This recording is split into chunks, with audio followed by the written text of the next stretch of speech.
For about 2 weeks, you've been inundated with stories of Kurt Warner, Ben Roethlisberger, the two head coaches, and of course Larry Fitzgerald. But what about the guys and the sides of the football that you haven't really heard about? That's what we're going to talk about here on this edition of Team Reports. It's our Friday edition of Countdown to Kickoff. Jason Horowitz, Prisco, Clark Judge, glad to be with you. And guys, everything this week in terms of the sides of the football has been about the Arizona offense, the Pittsburgh defense. Let's flip it. Let's talk about the Cardinals defense and the Pittsburgh offense. As we come to you from balmy Green Bay, right? Says the Jacksonville man. Woo! Can't handle 45, 50 degrees. No, but you talk about the Cardinals defense, and you look at it and you say, why are they good all of a sudden? Well, here's why they're good. They have a lot of young, talented players on that defense, guys they used high picks on: Dansby, Dockett, Wilson, Rogers Cromartie, Gerald Hayes. I mean, the entire group is made up of 29, 28, 27-year-old guys who have all of a sudden come together in the postseason, and it was going to happen. It just so happened it happened at the right time. And that defense has had some huge stops along the way to get them to this point. But, Clark, the offense for the Steelers,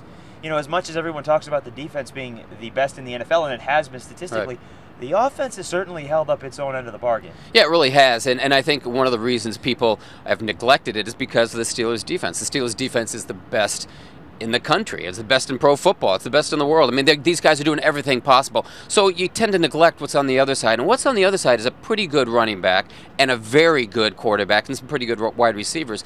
Ben Roethlisberger, I think, gets shortchanged in this. And I think all you had to do was watch that 92-yard drive at the end of the Baltimore game to appreciate him for what he is. He had 7 completions, 6 for first downs, and he got the touchdown to beat him. He does what's necessary, does what you want to win. He doesn't produce the fantasy football numbers. He just produces wins. And that's the thing that you always talk about.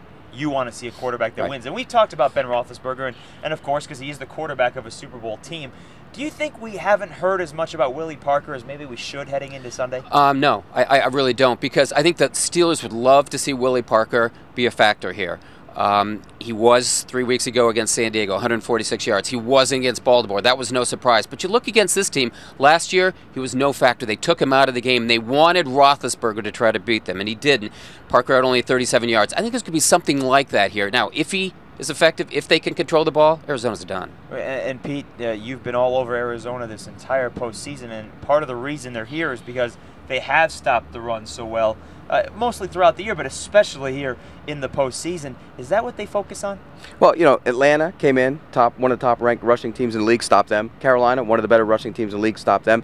Pittsburgh wants to run it. And to stop Willie Parker, you have to limit his big plays. He wants to be a big game changer. He wants to rip off a 60-yard run. He's not going to go 4, 4, 5, 7, 7, 7. He wants to go 2, 3, 73. And if they can limit the big plays, they're going to stop their run. And, of course, had that record-breaking run in Super Bowl 40 in Detroit, which had a big part in that victory for the Steelers as well. All right, those are the sides of the ball that maybe aren't getting the publicity. What about some players here that aren't getting the publicity that maybe they should be and have the importance come Sunday? Well, again, we go back to stopping the run. If you're going to be the Cardinals, you're going to stop that run, it's got to be Brian Robinson. I mean, here's a guy who came off the scrap heap, came from the Bengals. He's free now, playing in a Super Bowl, and he has to be a force in the middle. He's a strong guy. He's not real big. He's about 305 pounds, which isn't big for a run stuffer, but he plays with a wide base, and he can hold the point. I think he's key this week against that Steelers run game. All right, Arizona defensive line. Clark, what about someone on the Steelers offensive line? Well, I'll take Max Starks because the position he plays, left tackle, he covers the quarterback's back, so that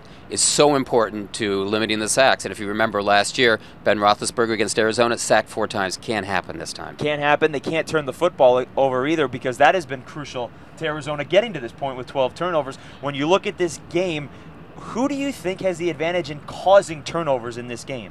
Well, even though you say the Cardinals have had the better turnover postseason, I think Pittsburgh's still the team that feasts on the turnovers. But here's the key to that. And I talked to Tony Baselli, the former Jaguars offensive tackle, yesterday. He said, you have to spread them out, and then you can identify where they're coming from. The Cardinals spread everybody out, so I think they'll identify where their blitzers come and limit the turnovers. And as we talked about yesterday, the first 2 guys you better identify, Troy Polamalu on the Steelers defense, Adrian Wilson on the Cardinals defense as well. We'll get our predictions and our final game analysis on Saturday's edition of Countdown to Kickoff with these 2 gentlemen, and of course continue to read all their stories here on CBSSports.com. Pete Prisco, Clark Judge, I'm Jason Horowitz. Take care, folks.